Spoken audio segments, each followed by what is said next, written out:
हाँ जी बच्चों, आपका अपने चैनल में स्वागत है चक्षंस मैथ विला में। मेरा नाम सचिन शर्मा है।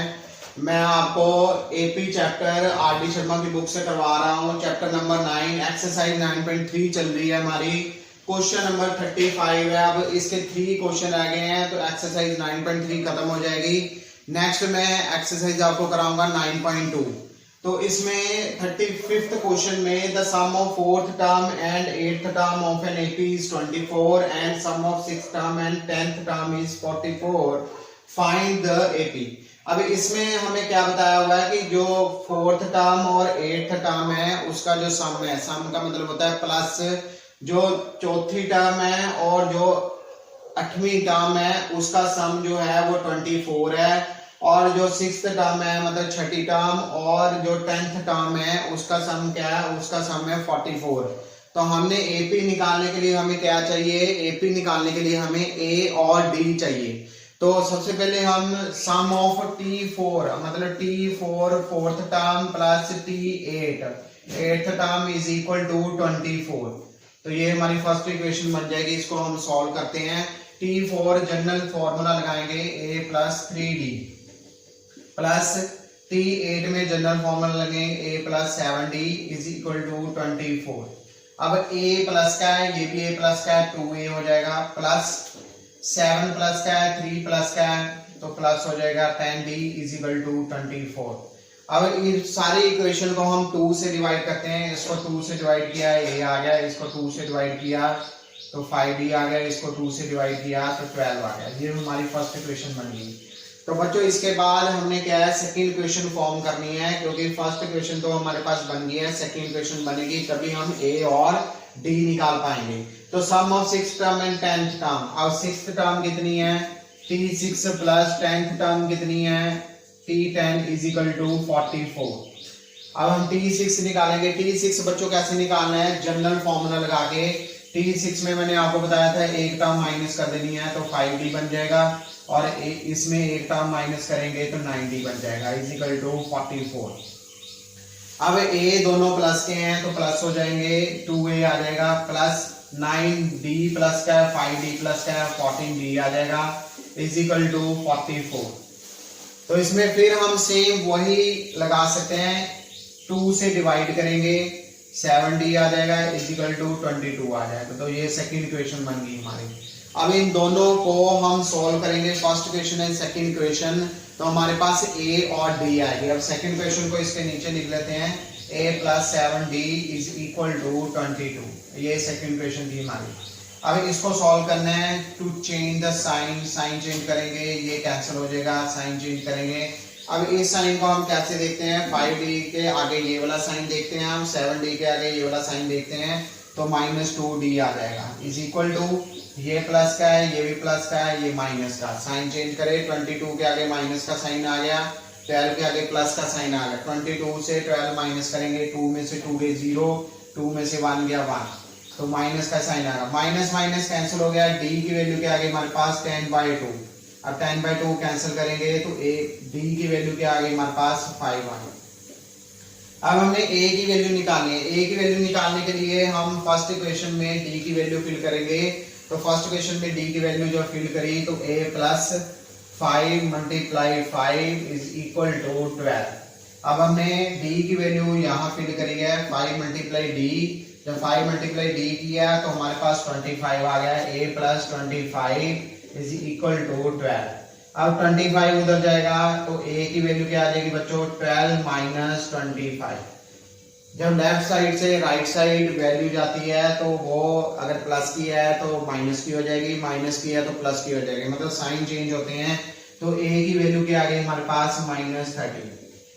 अब फर्स्ट टर्म हमें पता चल गया। अब एपी हमने निकालनी है। फर्स्ट टर्म क्या है हमारे पास -13, और कॉमन डिफरेंस क्या आ रहा है, 5 का आ रहा है। तो 5 हम क्या करेंगे, अब फर्स्ट टर्म आ गई है, फर्स्ट टर्म में d प्लस करेंगे तो कितना आ जाएगा, 8 माइनस का आ जाएगा। ठीक है, तो ये हमारी एपी जो है वो बन गई। जब हम 8 से ये माइनस करेंगे तो हमारे पास प्लस जो है वो d जो है 5 आएगा। तो d, तो ये सीक्वेंस जो है एपी का सीक्वेंस बन गया -13 -8 और डी इसमें प्लस करते जाएंगे तो हमारी वैल्यू आ जाएगी। ओके बच्चों, तो बच्चों नेक्स्ट क्वेश्चन है 36 क्वेश्चन। इसके बाद एक ही क्वेश्चन रह जाएगा, फिर एक्सरसाइज हमारी फिनिश हो जाएगी। तो 36 में which term of the AP, अब एपी सीरीज दी हुई है, will be 120 more than it's 21 term. तो ये क्वेश्चन हमने 3-4 क्वेश्चन इसके करे हुए हैं इसी एक्सरसाइज के, तो फिर ये क्वेश्चन दोबारा आ गया तो हम करेंगे। अब इसमें ए की वैल्यू क्या है, ए की वैल्यू है हमारे पास 3। अब डी की वैल्यू कैलकुलेट करनी है, डी की वैल्यू हम कैसे कैलकुलेट करते हैं, T2 - T1। डी तो हम ऐसे हमने रट लिया डी की 1 मिनट में हम डी निकाल पाएंगे, T2 - T1। 15 से 3 माइनस करेंगे तो 15 - 3 तो आंसर क्या आ गया हमारे पास 12 आ गया। तो ये तो हमें रट ही गया है कि डी हम कॉमन डिफरेंस कैसे निकालते हैं, T2 - T1 करके निकालते हैं। अब Tn का फॉर्मूला लगाएंगे, Tn = a + n - 1 d। अब जनरल टर्म का फॉर्मूला भी हमें पूरी तरह रट गया क्योंकि हमने क्वेश्चन बहुत कर लिए हैं, हर एक क्वेश्चन में जनरल टर्म का फॉर्मूला हमने लगाया। अब Tn की वैल्यू, a की वैल्यू कितनी है 3 + n की वैल्यू हमें निकालनी है और d की वैल्यू हमारे पास कितनी है 12। अब इसको सॉल्व करेंगे, 3 + 12 को n के साथ मल्टीप्लाई 12n और 12 को -1 के साथ मल्टीप्लाई -12। तो वैल्यू क्या आ गई हमारे पास 3 प्लस, तो 3 को इसके साथ माइनस करेंगे हम तो वैल्यू आ जाएगी -9 + 12n। तो 12 को 3 से माइनस किया हमने, 12 को 3 से माइनस जब किया तो -9 + 12n आ गया। उसके बाद उसने क्या कहा है, will be 120 more than it's 21 term. और 21 टर्म है प्लस कितने मोर हो रहे हैं 120 = Tn। Tn हमने निकाल लिया, Tn हमने कैलकुलेट कर लिया। Tn की वैल्यू क्या आ रही है हमारे पास, Tn की वैल्यू ये आ रही है -9 + 12n। अब T21 में फिर जनरल फॉर्मूला लगाएंगे, तो मैंने आपको कहा है कि एक कम कर देंगे इसमें तो 20d आ जाएगा प्लस 120 = Tn की वैल्यू -9 + 12n। अब a की वैल्यू हम फिल करेंगे, a की वैल्यू 3 है प्लस 20 मल्टीप्लाई इसकी वैल्यू कितनी है 12 + 120 = -9 + 12n। अब इसको सबको प्लस करेंगे, सारी प्लस की टर्म्स है तो 3 आ गया प्लस 12 2 24 तो 24 240 आ गया प्लस 120 = -9 + 12n। तो ये आ गया हमारे पास। अब इन तीनों को प्लस कर दिया हमने, इन तीनों को जब प्लस किया तो 240 में 120 प्लस किए 340 340 360 363 तो 363, ये वाला माइनस साइन इधर आया प्लस 9 = 12 है। अब 9 इसमें प्लस किया, 9 जब प्लस किया 9 + 3 12 1 आ गया 72 3 = 12 है। अब 372 / 12 = n। अगर आपको टेबल आता है 12 का तो आप इसको कैंसिल कर दो, अगर नहीं आता तो आप इसको रहने दो। तो 12 का टेबल हम इस पे 12 3 36 1 n = 31। तो n की वैल्यू हमने कैलकुलेट कर ली है, n की वैल्यू क्या आई है 31 टर्म है जो इसको will be 120 more than it's 21 term करती है। तो n की वैल्यू हमने कैलकुलेट कर लिया 31। ओके बच्चों, तो एक्सरसाइज 9.3 का लास्ट क्वेश्चन है 37 क्वेश्चन। हमने 37 क्वेश्चन सॉल्व कर लिए हैं। आई होप सो कि आपको ये एक्सरसाइज अच्छी तरह आ गई होगी, जनरल टर्म का फॉर्मूला आ गया होगा, डी कैसे निकालते हैं वो आ गया होगा, और जो क्वेश्चन हमने कराए हैं बहुत इंपॉर्टेंट क्वेश्चन थे एक्सरसाइज 9.3 के, तो आपने हाफ से ज्यादा जो है वो एपी कर ली है। तो इसमें लास्ट क्वेश्चन है, the 17th term of an AP is 5 more than twice its 8th term. If the 11th term of an AP is 43, find the nth term. nth term हमने कैलकुलेट करनी है, तो nth term means Tn calculate करना है हमें। तो first हम क्या करेंगे, 17 term of an AP, 17 term जो है वो किसका मोर है 5 more than twice 8th term, twice 8th term. और 11 टर्म हमारे पास क्या है, T11 टर्म क्या है हमारे पास 43। तो ये हमने लिख लिया है जो गिवन वैल्यू है। फाइंड द nth टर्म निकालनी है हमने। और T17 क्या है, a plus 16d। General term का फॉर्मूला लगाया हमने simple, a plus n minus 1d। तो n 17 है तो 17 माइनस 1 16d आ गया। ऐसे 5 हमने लिखा प्लस 2 मल्टीप्लाई, अब T8 निकालना है तो a प्लस 7d आ जाएगा, ये वैल्यू आ जाएगी हमारे पास। तो a plus 16d is equal to 5 plus, और 2 को a के साथ मल्टीप्लाई किया 2a आ गया, 2 को a के साथ मल्टीप्लाई किया और 2 को 7d के साथ मल्टीप्लाई किया तो 14d आ गया। अब 2a की वैल्यू को हम उधर ले जाते हैं और 14 की वैल्यू को इधर ले आते हैं। 16d minus 14d is equal to 5 plus 2a minus a। Sign change होते हैं, मैंने आपको पहले ही बताया था कि लेफ्ट साइड जो साइन है राइट जाके उसका चेंज हो जाएगा, ऑपोजिट हो जाएगा। तो 16d में से 14d माइनस कर दिए, 2d इज इक्वल टू, इसमें से माइनस हो गया a प्लस 5। तो ये वैल्यू आ गई। अगर d की वैल्यू निकालनी है तो d is equal to a plus 5 divided by 2। तो ये d की वैल्यू हमने कैलकुलेट कर ली है।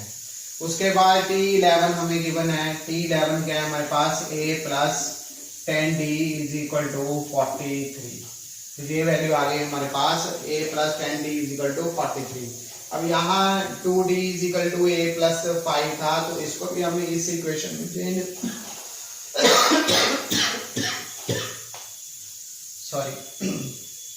तो a प्लस 5d को भी हम इस इक्वेशन में चेंज कर सकते हैं। तो इसको हम कैसे लिख सकते हैं, इसको हम लिख सकते हैं 5 को उधर ले जाएंगे, a प्लस 5 उधर जाएगा, माइनस का हो जाएगा, minus 2d is equal to minus 5। तो ये इक्वेशन हमने चेंज कर लिया है। अगर d की वैल्यू आपने फिल करनी है तो d की वैल्यू फिल कर सकते हो, पर हमने इक्वेशन फॉर्म कर लिया है, इसको हम सॉल्व करेंगे साइन चेंज करके। तो ये प्लस प्लस माइनस आ गया, ये कैंसिल हो गया, ये प्लस है ये माइनस है ये प्लस है। अब 12d हो जाएगा इज इक्वल टू, ये प्लस है ये माइनस है ये प्लस है। साइन चेंज जब होते हैं तो इस वैल्यू के आगे हम ये वाला साइन देखते हैं नीचे वाला, और ऊपर वाली वैल्यू के साथ ऊपर वाला साइन देखते हैं। तो 48 आ गया, d की वैल्यू के आगे हमारे पास 48 डिवाइडेड बाय 12, 12 4 जा 48, d की वैल्यू आ गई 48। अब d की वैल्यू 48 है तो हम यहाँ फिल कर सकते हैं d की वैल्यू। तो d की value 4 is equal to a plus 5 divided by 2। तो क्रॉस मल्टीप्लिकेशन हम करेंगे तो a plus 5 is equal to 8 और a is equal to 8 minus 5, क्योंकि 5 इधर जाएगा तो माइनस का हो जाएगा। तो a की वैल्यू क्या आ गई हमारे पास, a की वैल्यू आ गई 3। अब बच्चों हमने क्या कैलकुलेट करना है, nth टर्म कैलकुलेट करनी है। तो nth टर्म का फॉर्मूला हमारे पास क्या है, tn is equal to a plus n minus 1d। हमें n नहीं पता, इसमें a पता है हमें, a 3 है और d 4 है, तो वही वैल्यू फिल करेंगे हम। a की वैल्यू कितनी है, a की वैल्यू 3 है प्लस n माइनस 1 और d की वैल्यू 4 है।